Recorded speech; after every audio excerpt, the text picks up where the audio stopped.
তোমাদের প্রিয় তুষার স্যার আবারও তোমাদের সামনে সেই ক্লাস নিয়ে, যেটা তোমাদের রানিং ক্লাস চলছিল আমাদের মুঘল সাম্রাজ্যের উপরে পরবর্তী ক্লাস, যেখানে আমাদের আজকে যে প্রথম প্রশ্নটি নিয়ে আলোচনা করব সেটা হলো জিজিয়া প্রথা কার আমলে পুনরায় শুরু হয়েছিল। আমরা এর আগে কিন্তু স্টুডেন্টস তিনখানা আমরা মানে তিনটা পার্ট কমপ্লিট করে দিয়েছিলাম, যার মধ্যে আমরা 130 খানা পর্যন্ত কোশ্চিন আমরা কিন্তু কমপ্লিট করে দিয়েছিলাম। তো আজকে আমরা 4 নম্বর পার্ট আলোচনা করবো। একদম 4 নম্বর যে পার্টটার প্রথমেই সবচেয়ে গুরুত্বপূর্ণ যে প্রশ্নটা এসছে সেটা কি এসছে এক নজরে দেখে নেওয়া যাক। বলে যে জিজিয়া প্রথা কার আমলে পুনরায় চালু হয়? পুনরায় চালু হয় মানে আগে থেকে চালু ছিল, পুনরায় চালু হয় আকবর, ঔরঙ্গজেব, জাহাঙ্গীর না হুমায়ুন? তো জিজিয়া একটা কর আর একটা জাকাত কর। জিজিয়া করটা ছিল মেনলি অমুসলিম যারা, হ্যাঁ অমুসলিম যারা মানে মুসলিম সম্প্রদায় যুক্ত নয় তাদের ক্ষেত্রে মানে ট্যাক্স, তাদেরকে ট্যাক্স দিতে হতো। সেটা চালু করেছিল হচ্ছে ঔরঙ্গজেব, অর্থাৎ অপশন বি। ঔরঙ্গজেব এই করটা মাঝখানে আকবর বন্ধ করে দিয়েছিল, সেটাকে পুনরায় আবার ঔরঙ্গজেব সেটাকে চালু করে দেয়। পরবর্তী প্রশ্নটা কি রয়েছে এক নজরে দেখে নাও। বলেছে শেরশাহের সমাধি কোথায় রয়েছে? এটা কিন্তু ভেরি ভেরি ইম্পর্টেন্ট কোশ্চেন। হ্যাঁ, তোমাদের শেরশাহের সমাধি বলো, বাবরের সমাধি বলো, তোমাদের হুমায়ুনের সমাধি, যার যেখানে যেখানে সমাধি রয়েছে এগুলো ভেরি ইম্পর্টেন্ট। কোনটা হবে? সাসারাম, দিল্লি, কালিঞ্জার না সোনারগাঁও? তো এই প্রশ্নের সঠিক উত্তর হবে কি? Option A, Sasaram. সাসারামে কিন্তু শেরশাহের সমাধি রয়েছে। এইবার এই যে কালিঞ্জর যে দুর্গটা রয়েছে, এই কালিঞ্জর যে একটা দুর্গ, এই দুর্গ অবরোধ করতে গিয়ে বিস্ফোরণ হয় এবং সেই বিস্ফোরণে কিন্তু শেরশাহের মৃত্যু হয়। ঠিক আছে, সেই কারণে কালিঞ্জর দুর্গটাও ভেরি ইম্পর্টেন্ট। এটা হয়েছিল ঘটনাটা 1545 খ্রিস্টাব্দে। 1545 খ্রিস্টাব্দে কালিঞ্জর দুর্গ অবরোধ করতে গিয়ে শেরশাহের মৃত্যু হয় এবং বর্তমানে তার সমাধি রয়েছে সাসারামে। ঠিক আছে, পরবর্তী প্রশ্নটা কি রয়েছে এক নজরে দেখে নাও। Very very important question. বিখ্যাত শাসক ঔরঙ্গজেবের কন্যার নাম কি ছিল? তোমাদের অপশন কি কি রয়েছে? জাহানারা, রোশনারা, গহরারা না জীবন্নিসা? ঠিক আছে, তো তোমাদের সঠিক উত্তর কি হবে? অপশন ডি, জীবন্নিসা হচ্ছে তোমাদের রাইট অ্যান্সার। ঔরঙ্গজেবের অনেক কন্যা ছিল, তার মধ্যে একটি করে দেখো জাহানারা, রোশনারা, গহরা, এগুলো তো হবেই না, গহরা বলে কোনো কিছুই থাকে না। জাহানারা, রোশনারা হবে না, তো জীবন্নিসা হবে এখানকার রাইট অ্যান্সার। ঠিক আছে, এটা অত বেশি ইম্পর্টেন্ট কোশ্চেন না স্টুডেন্ট, বাকিগুলো যেটা দুটো ছিল ভেরি ভেরি ইম্পর্টেন্ট এবং এটা কিন্তু সবচাইতে গুরুত্বপূর্ণ প্রশ্ন আজকে স্টুডেন্টস। দেখে নাও এক নজরে কি বলা রয়েছে। কোন মুঘল শাসক তামাক ব্যবহারে ঘোর বিরোধী ছিলেন? সবার আগে জেনে রাখা যে তামাক মানে চাষ এটা কে কাটা শুরু করেছিল? ভারতবর্ষে পর্তুগিজ সম্প্রদায় কিন্তু তামাক চাষটা শুরু করেছিল এবং পর্তুগিজরা ভারতবর্ষে এসেছিল জাহাঙ্গীরের সময়। ঠিক আছে, এটা মাথায় রাখবে। জাহাঙ্গীরের সময় ভারতে আসে, এসে তামাকের প্রচলনটা শুরু করেছিল। তো এটার ঘোর বিরোধী কে ছিল? আকবর, বাবর, জাহাঙ্গীর না ঔরঙ্গজেব? তো তোমাদের সঠিক উত্তর কি হবে? Option D, Aurangzeb. ঔরঙ্গজেব শুধুমাত্র তামাক না, যে কোনো রকম মাদক দ্রব্য বা যে কোনো নেশা, গান বাজনা সবকিছুর কিন্তু বিরোধিতা করতেন। ঠিক আছে, আর শুরু করেছিল এটাকে জাহাঙ্গীর। পরবর্তী প্রশ্ন ঠিক ততটাই গুরুত্বপূর্ণ প্রশ্ন। কি বলেছে? মুঘল শাসনে তামার মুদ্রা কি নামে পরিচিত ছিল? এটা কিন্তু ভেরি ভেরি ইম্পর্টেন্ট কোশ্চেন। ঠিক আছে, তামার মুদ্রা কি নামে পরিচিত ছিল? রুপি, দাম, টঙ্কা না শামসি? তো তোমাদের রাইট অ্যান্সার কি হবে? দাম। যে রূপার মুদ্রা ছিল সেই রূপার মুদ্রাগুলো দাম নামে পরিচিত ছিল। ওকে, তো এই যে প্রথম পাঁচটা আমরা কোশ্চেন নিয়ে আলোচনা করলাম, এই পাঁচটা প্রশ্ন কিন্তু স্টুডেন্টস ভেরি ভেরি ইম্পর্টেন্ট। এর পরবর্তী যে প্রশ্নগুলো রয়েছে সেটা একবার দেখে নাও। তার আগে স্টুডেন্টস এক নজরে অবশ্যই দেখে নেবে স্মার্ট গ্যালাক্সি কোচিং সেন্টার সম্পর্কে। তোমরা কিন্তু অবশ্যই এখন যে ক্লাসেসগুলো করছো তা স্মার্ট গ্যালাক্সি কোচিং সেন্টারই রিপ্রেজেন্ট করছে, যেখানে আমি তুষার দাস, যেখানে বালুঘাট হেড অফিস, সেখানে আমরা ক্লাস করিয়ে থাকি। এবার তো আমাদের ব্রাঞ্চেস রয়েছে গঙ্গারামপুর, তপন, বুনিয়াদপুর, কালিয়াগঞ্জ এবং মালদায়। আমরা সেখানে কিন্তু SSC GD, ANM, GNM, WP, KP, food SI, PSC clerkship, এবারও আরপিএফ, তোমরা রেলওয়েজ, কম্বাইন্ড ব্যাচ, পঞ্চায়েতের ক্লার্কশিপ, এভরিথিং যত প্রিপারেশন রয়েছে সব ধরনেরই কিন্তু প্রিপারেশন আমরা এখানে দিয়ে থাকি। অবশ্যই মাথায় রাখবে আমাদের হেড অফিস বালুঘাট সম্পূর্ণ আবাসিক, ছেলে মেয়ে উভয় হোস্টেল ফ্যাসিলিটিস রয়েছে এবং তা বাদেও তোমরা যদি মনে করো উইদাউট হোস্টেল থাকবে সেই ফ্যাসিলিটিসও আছে। তো তোমরা এই যে কন্ট্যাক্ট নাম্বারটা রয়েছে এই নাম্বারে তোমরা হোয়াটসঅ্যাপ বা তোমরা এসএমএস এর মধ্যে ফোন করার মধ্যে দিয়ে তোমরা যোগাযোগ করতে পারো। অপশনাল নাম্বার এটা রয়েছে। মাথায় রাখবে স্টুডেন্টস, আমাদের আবাসিকে কিন্তু থাকা খাওয়া থেকে শুরু করে দীর্ঘ 8 বছর ধরে আমরা কিন্তু সমস্ত পরিষেবা প্রদান করে চলেছি। এখানে প্রত্যেকটা বিষয়ভিত্তিক শিক্ষক রয়েছে। এবারও তোমাদের মাথায় রাখবে সম্পূর্ণ বই, সম্পূর্ণ study materials, notes, mock test, hard copy এবং পিডিএফ আকারে প্রোভাইড করা হয়। সম্পূর্ণ ক্লাসেসগুলো আমাদের যেগুলো থাকে সেই অফলাইন ক্লাসেসগুলো রেকর্ডেড আকারেও সম্পূর্ণভাবে প্রকাশ করা হয়ে থাকে। ট্রেনার দ্বারা মাঠের প্র্যাকটিস, আমাদের ইউটিউবের অ্যাপের class, free class, paid class, টেলিগ্রামে ডেলি মক টেস্ট, টেলিগ্রামের লিঙ্ক আমাদের ফ্রিতে থাকে। পেইড ব্যাচে আরও বেশি প্রোভাইড করা হয় কোশ্চেন্স। এবারও পুরুষের ক্ষেত্রে 2600, মেয়েদের ক্ষেত্রে 3100 টাকা মান্থলি রয়েছে। আমাদের অ্যাডমিশন ফিস সম্পূর্ণটা দেওয়া রয়েছে এইখানে, যেখানে আমাদের 6 মাসের কোর্সে 8600, 1 বছরের কোর্সে 13600, লাইফ টাইমে 19600। লাইফ টাইম কোর্স আমাদের আউটস্ট্যান্ডিং কোর্স, যেখানে আমাদের একবার ভর্তি হলে তোমরা যতদিন না চাকরি পাচ্ছ তুমি ততদিন প্রিপারেশন নিতে পারবে। যাদের দূরে বাড়ি, তারা অসুবিধা আছে আসার, তারা অনলাইনেও মাত্র 999 অথবা 1500 টাকাতে জয়েন করতে পারো। ইউপিআই আইডি আর নাম্বার রয়েছে, এখানে হোয়াটসঅ্যাপ নাম্বার রয়েছে, এখানে পেমেন্ট করে পেমেন্ট স্ক্রিনশটও করে দিতে পারবে। এবারে আমাদের সম্পূর্ণ AC classroom, free internet connection, wifi connection সবকিছু কিন্তু আমরা প্রোভাইড করে থাকি। তো আমরা যে চ্যাপ্টার নিয়ে আজকে আলোচনা করছিলাম স্টুডেন্টস, সেটা কোনটা ছিল? অবশ্যই মুঘলের সাম্রাজ্য, এবং তার পার্ট 4 নিয়ে আলোচনা করছিলাম, যেটা 5খানা প্রশ্ন আমরা কিন্তু অলরেডি এখানে ডিসকাস করে দিয়েছি। এখন আমরা সরাসরি চলে যাবো 6 নম্বর প্রশ্ন। তো 6 নম্বর প্রশ্নটা কি রয়েছে একবার দেখে নাও স্টুডেন্টস, এবং অত্যন্ত গুরুত্বপূর্ণ প্রশ্ন এটা রয়েছে। কি রয়েছে এক নজরে দেখে নেওয়া যাক। বলেছে ঔরঙ্গজেব কোন শিখগুড়িকে হত্যা করেছিল? ভেরি ভেরি ইম্পর্টেন্ট কোশ্চেন, কোন শিখগুড়িকে এরা হত্যা করেছিল? তো রামদাস, তেগ বাহাদুর, তেজ না, এটা তেগ হবে, তেগ বাহাদুর, অর্জুন দেব না গোবিন্দ সিং? তো রাইট আনসার কি হবে স্টুডেন্টস? অপশন বি, তেগ বাহাদুর। এ ছিল নবম শিখ গুরু তেগ বাহাদুর, হাতির পায়ে পিষে তাকে হত্যা করা হয়েছিল। অর্জুন সিংকে হত্যা করেছিল হচ্ছে জাহাঙ্গীর, এ ছিল পঞ্চম শিখ গুরু, একে হত্যা করেছিল। গুরু গোবিন্দ সিং শিখ একজন ইয়ে ছিলেন, শিখ ধর্মাবলী ছিলেন, তার সাথে এটার কোনো সম্পর্ক নেই। গুরু রামদাসকে আকবর স্বর্ণ মন্দির করার জন্য জমি প্রদান করেছিলেন। ঠিক আছে, তো এই প্রশ্নের যে রাইট অ্যান্সার হবে সেটা হবে অপশন বি, তেগ বাহাদুর। ঠিক আছে, পরবর্তী প্রশ্ন কি রয়েছে এক নজরে দেখে দাও। কোন দুজন বিখ্যাত মুঘল শাসক নিজেদের জীবনী লিখেছিলেন? বাবর, জাহাঙ্গীর, বাবর হুমায়ুন, জাহাঙ্গীর শাহজাহান না হুমায়ুন আকবর? তো রাইট অ্যান্সার কি হবে? Option A. বাবর যে গ্রন্থটা লিখেছিল নিজের জীবনী, তার নাম ছিল আত্মজীবনী, তার ছিল তুজুকি বাবরি। এবং জাহাঙ্গীরের হচ্ছে তুজুকি জাহাঙ্গীরি।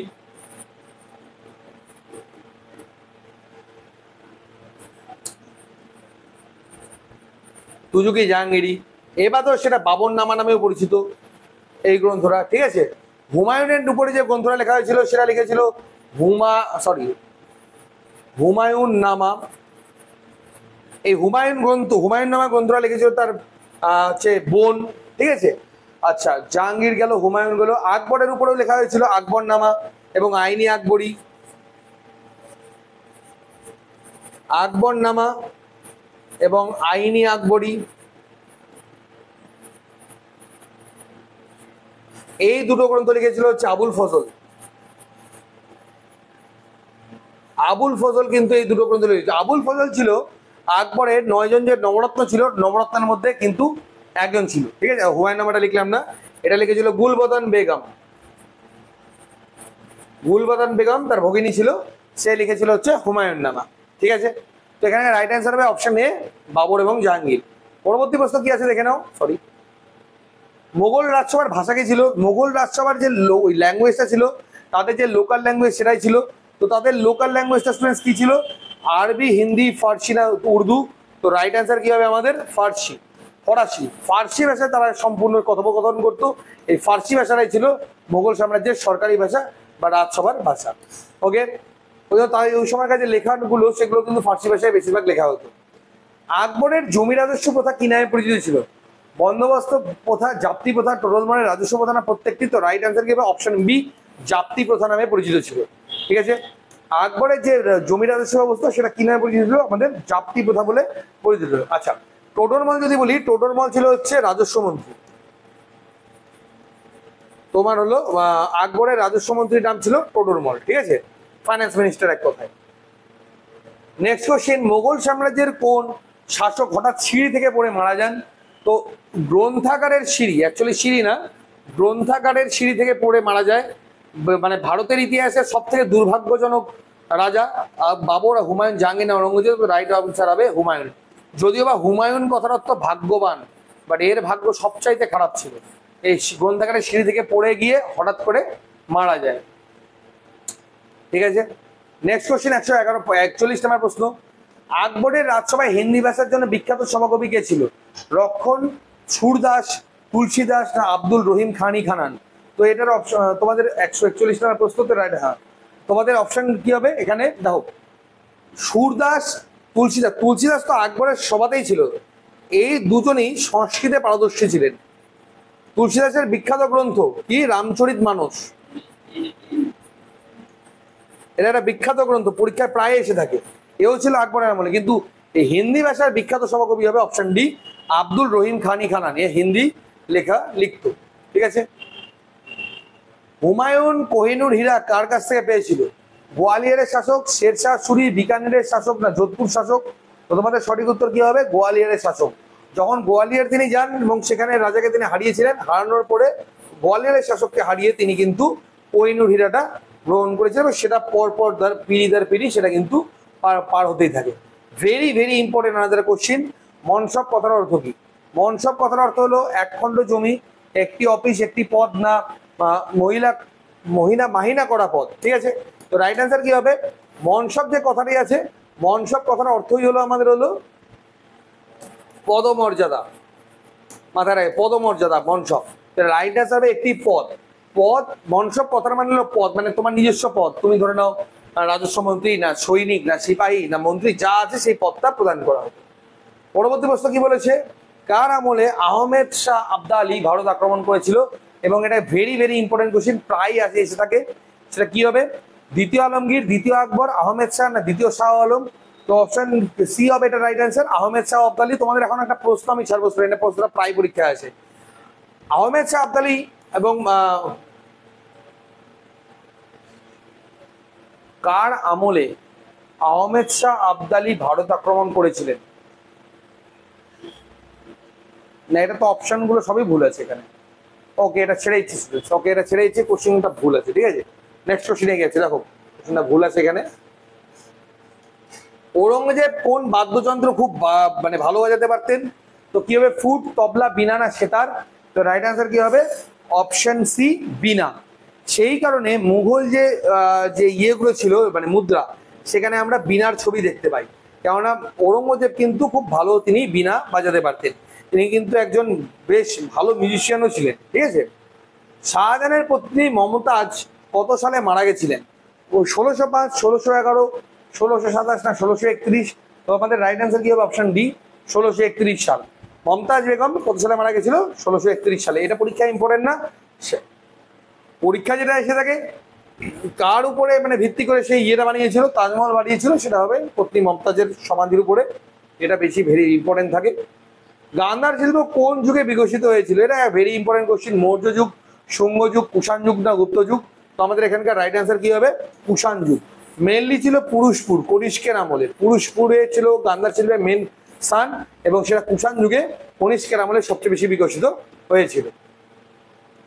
কত সালে ঔরঙ্গজেব মারা যায়? ঔরঙ্গজেব যবে থেকে মারা যায় তোমাদের সাম্রাজ্য মানে তোমাদের মুঘল সাম্রাজ্যের পতন ধীরে ধীরে এগিয়ে আছে। তো কি হবে? 1638, 1666, 1707 না 1708? রাইট অ্যান্সার কি হবে আমাদের? 1707 সালে। 1707 সালে ঔরঙ্গজেব মারা গেছিল। ঔরঙ্গজেবের উপাধিটা কিন্তু ভেরি ইম্পর্টেন্ট। ঔরঙ্গজেবকে জিন্দা পীর বলা হতো, কেননা ঔরঙ্গজেব মুসলিমদের কিন্তু প্রচুর সহায়তা করতেন। ঠিক আছে। নেক্সট কোশ্চেন, আবুল ফজল রচিত তারিখ-ই আকবরী কার শাসন সম্পর্কে জানা যায়? তো স্বাভাবিক ব্যাপার, তারিখ-ই আকবরী সম্পূর্ণ ছিল আমাদের আকবর সম্পর্কিত তথ্য। তো সেখান থেকে আমরা বেশিরভাগটা আকবর সম্পর্কে জানতে পারবো। তবে এখানে অপশনটা একবার দেখে নিই আমরা, হুমায়ুন, আকবর, শাহজাহান না বাবর? তো আমাদের 149 নম্বর প্রশ্নের সঠিক উত্তর হবে, সেটা হবে আকবর। অপশন বি হবে এটা রাইট অ্যান্সার। ঠিক আছে। নেক্সট কোশ্চেন কি আছে এক নজরে দেখে নাও স্টুডেন্টস। কি বলেছে? কার রাজত্বকালে রামচরিত মানস রচিত হয়? সবার আগে রামচরিত মানস কে লিখেছিল আমরা একটু আগে আলোচনা করলাম। কে লিখেছিল? সেটা লিখেছিল তুলসীদাস, তাই কি না? রামচরিত মানস লিখেছিল তুলসীদাস। আর এই তুলসীদাস মেনলি আকবরের যখন রাজসভায় তিনি থাকতেন, মানে ওই সময়কার তিনি একজন লেখক। তো রাইট অ্যান্সার কি হবে? অপশন বি, আকবর। ঠিক আছে। নেক্সট কোশ্চেন দেখে নাও, 151 নম্বর প্রশ্ন। টোডরমল কোন বিভাগের মন্ত্রী ছিলেন? ইনি আকবরের যে নবরত্ন ছিল সেই নবরত্নের একজন ছিল হচ্ছে আমাদের টোডরমল। ঠিক আছে। তো এ ছিল আমাদের মেনলি হলো অর্থনীতি, অর্থাৎ এক কথায় রাজস্ব মন্ত্রী। রাজস্ব মন্ত্রী ছিল হচ্ছে টোডরমল। ঠিক আছে। পরবর্তী প্রশ্ন 152 নম্বর প্রশ্ন।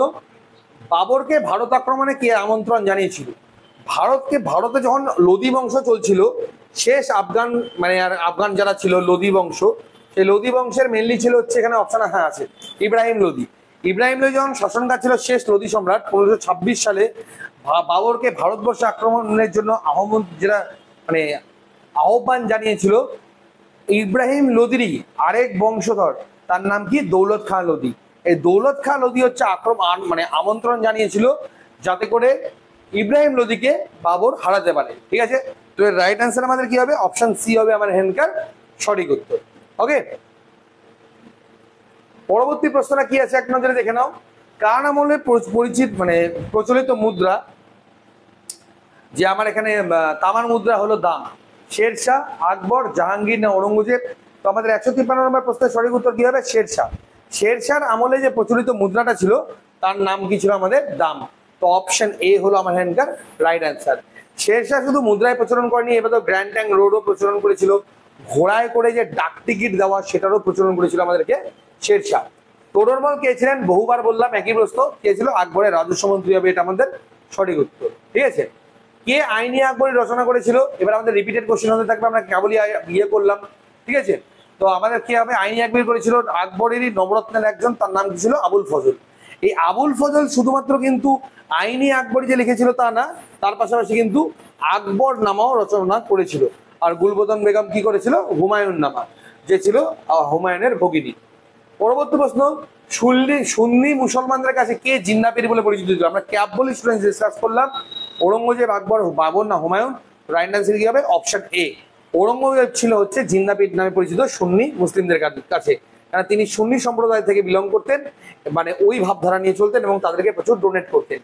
শেরশাহের সেনাপতির নাম কি ছিল? Very very important question. এটা এইভাবেও আসে, শেরশাহের হিন্দু সেনাপতির নাম কি ছিল? এটাও পরীক্ষায় আছে। তো দিল্লির খাঁ, ব্রহ্মজিৎ গৌড়, শায়েস্তা খান না জয় সিং? তো ব্রহ্মজিৎ গৌড় ছিল হচ্ছে আমাদের রাইট অ্যান্সার। শেরশাহ হিন্দু সেনাপতি একমাত্র ছিল, সেটা ছিল আমাদের হচ্ছে ব্রহ্মজিৎ গৌড়। পরবর্তী প্রশ্ন, তাজমহল কে নির্মাণ করেছিল? এটা বাচ্চাদের ধরলে বাচ্চারাও পারবে। তাজমহল যে নির্মাণ করেছিল তার নাম কি ছিল? আমাদের শাহজাহান। পরীক্ষার জন্য এটা প্রশ্ন না, পরীক্ষার জন্য আমি তোমাদেরকে প্রশ্ন দিচ্ছি, তাজমহলের কারিগরের নাম কি? তাজমহলের যে কারিগর ছিল তার নাম কি ছিল? মেন যে কারিগর তার নাম কি ছিল? এটা তোমরা আমাকে কমেন্ট সেকশনে জানাবে, এটা ভেরি ইম্পর্টেন্ট কোশ্চেন। এবার তো ময়ূর সিংহাসন, কোহিনূর, এগুলো সবই লাগে। ঠিক আছে, কোন মুঘল সম্রাটের স্ত্রী ছিলেন মমতাজ মহল? একই উত্তর হবে শাহজাহান। আমরা কেবলই এটা নিয়ে ডিসকাস করলাম। পরবর্তী প্রশ্ন কি আছে? Very important question. নিম্নলিখিত কে পাতশাহ নামা লিখেছিলেন? আব্দুল হামিদ লাহোরি, আবুল ফজল, শাহজাহান না সাদুল্লাহ খান? তো রাইট অ্যান্সার কি হবে? পাতশাহ নামা যে গ্রন্থটা সেটা লিখেছিল হচ্ছে Abdul Hamid Lahori. Very very important question. Abul Fazal কেবলই আমরা বলে দিলাম, আইনি আকবরী এবং আকবর নামা তিনি লিখেছিলেন। পরবর্তী প্রশ্ন 161 নম্বর প্রশ্ন কি রয়েছে? প্রয়াগ শহরকে এলাহাবাদ বা আল্লাহ এর শহর কে নাম দিয়েছিল? ঔরঙ্গজেব, আকবর, বাহাদুর শাহ জাফর না শাহজাহান? তো আমাদের রাইট অ্যান্সার কি হবে? অপশন বি, আকবর। আকবর এলাহাবাদ বা আল্লাহ এই নামটা দিয়েছিল প্রয়াগরাজ। বর্তমানে আবার প্রয়াগরাজই নাম আছে। ঠিক আছে, বর্তমানেও আমাদের এলাহাবাদের নাম কি রয়েছে? প্রয়াগরাজ। ঠিক আছে, নেক্সট কোশ্চেন কি আছে দেখে নাও। পরবর্তী প্রশ্ন কি বলেছে? কার রাজত্বকালে জাপ্তি ভূমি রাজস্ব ব্যবস্থার প্রচলন হয়? আমরা কেবলই আলোচনা করলাম। আলাউদ্দিন খলজি, শেরশাহ, আকবর না শাহজাহান? তো রাইট অ্যান্সার কি হবে? Option C. জাপ্তি যে ভূমি রাজস্ব ব্যবস্থা সেটা কে চালু করেছিল? আচ্ছা, ভূমি রাজস্ব ব্যবস্থা প্রচলন হয়, আচ্ছা আচ্ছা, শুরু কে করেছিল? ও আচ্ছা, শুরু যদি হয় তাহলে হবে এটা শেরশাহ। ঠিক আছে, এটা রাইট অ্যান্সার কি হবে? শেরশাহ। শুরু যদি বলে তাহলে হবে শেরশাহ। শেরশাহ তো অ্যাকচুয়ালি মুঘল সাম্রাজ্য থেকে বিলং করতো না। ঠিক আছে, সেই কারণে যদি মুঘল সাম্রাজ্যকে বাদ দিয়ে দেওয়া হয় তাহলে রাইট অ্যান্সার হবে হচ্ছে আকবর। কিন্তু এখানে মুঘল সাম্রাজ্য বলে কোনো কিছু যেহেতু উল্লেখ নেই, প্রথম কে করেছিল বলেছে, তো রাইট অ্যান্সার হবে আমাদের হচ্ছে শেরশাহ। নাদির শাহ কার আমলে ভারতে আক্রমণ করেছিল? ঠিক আছে, এর থেকেও বেশি গুরুত্বপূর্ণ প্রশ্ন, নাদির শাহ কত সালে ভারত আক্রমণ করে? যেটা আমি তোমাদের কাছে এখন উত্তর নেব, কমেন্ট সেকশনে ডেফিনেটলি জানাবে নাদির শাহ কত সালে ভারত আক্রমণ করে। তো সেই সময় ভারতে গেছিল ফারুক শিওর, বাহাদুর শাহ, মোহাম্মদ শাহ না শাহ আলম? তোমাদের রাইট অ্যান্সার কি হবে? Option C, Mohammad Shah. মোহাম্মদ শাহ ছিল ওই সময়কার সম্রাট, যে সময় নাদির শাহ ভারত আক্রমণ করে এবং লুটপাটের উদ্দেশ্যেই করেছিল। সালটা তোমাদের ভেরি ভেরি ইম্পর্টেন্ট, যেটা তোমরা আমাকে কমেন্ট সেকশনে অবশ্যই লিখে জানাবে। পরবর্তী প্রশ্ন, বাবর নামা রচয়িতাকে আমরা কেবলই ডিসকাস করলাম, বহুবার বললাম ঠিক আছে, কারণ বাবর নামার একটা নিজস্ব লেখা, ঠিক আছে, বাবর নিজে হাতে লিখেছিল। তো আমাদের রাইট অ্যান্সার কি হবে? Option D. এবং বাবরের ছিল কিন্তু সেটা আমাদের আত্মজীবনী। যদি ফার্সি ভাষায় বলা হয় সেটার নাম ছিল তুজুকি বাবরি। কে জাহাঙ্গীরের রাজসভায় এসেছিল? নিকোলো কন্টি, এ বার্নিয়ে, স্যার টমাস রো ওমা। দুটাই তো হবে। এ নিকেটিন। তো তোমাদের রাইট অ্যান্সার হবে এখানে। আচ্ছা, জাহাঙ্গীরের রাজসভায় দুজনেই এসেছিল, এখানে নিকোলো কন্টি হবে, টমাস রো হবে।